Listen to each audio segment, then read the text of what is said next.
Hi students, I want to talk a little bit this week about coding because this is pretty much what our class is about. It's the HEMA Professional Practice course, and we are going to focus pretty much on coding and how to code appropriately. So we want to talk about this transition that we're currently going through this year with ICD-9 versus ICD-10. Okay, so a lot of people doesn't know what the difference is between ICD-9 and ICD-10. So pretty much ICD-9 and ICD-10 are both diagnosis codes, okay? But the ICD-9 codes is the old version, whereas we'll be transitioning over to ICD-10. ICD-10 will take into effect October 1st of 2015 this year.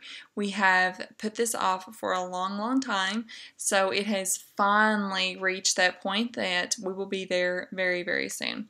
Okay, so what is the difference between ICD-9 and ICD-10? That is the one thing that I want to talk about. The main difference is ICD-10 is much more specific. Okay, so we're going to have much more detailed codes, very detailed codes, whereas ICD-9 is not near as specific. It's much more vague with its information.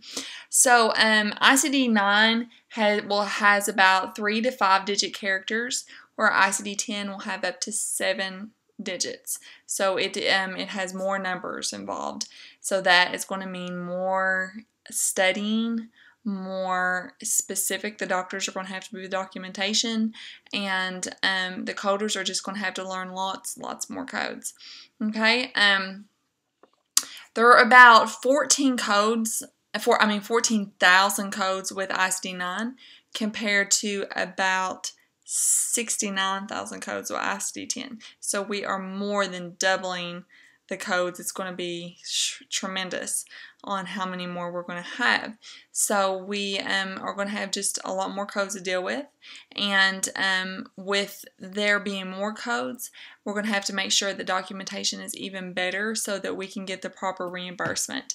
If there are more codes, then that means there are going to be more reimbursement activity that we're going to have to do to ensure that we get the proper payment. Okay, so that's important to know. So with ICD-9 you have limited combination codes. With ICD-10 you have extensive combination codes with much more complexity involved. Okay, so overall it's just much more specific. AHIMA does offer a professional ICD-10 training course, so that is very good to take if you're interested in becoming an ICD-9 trainer or ICD-10 trainer.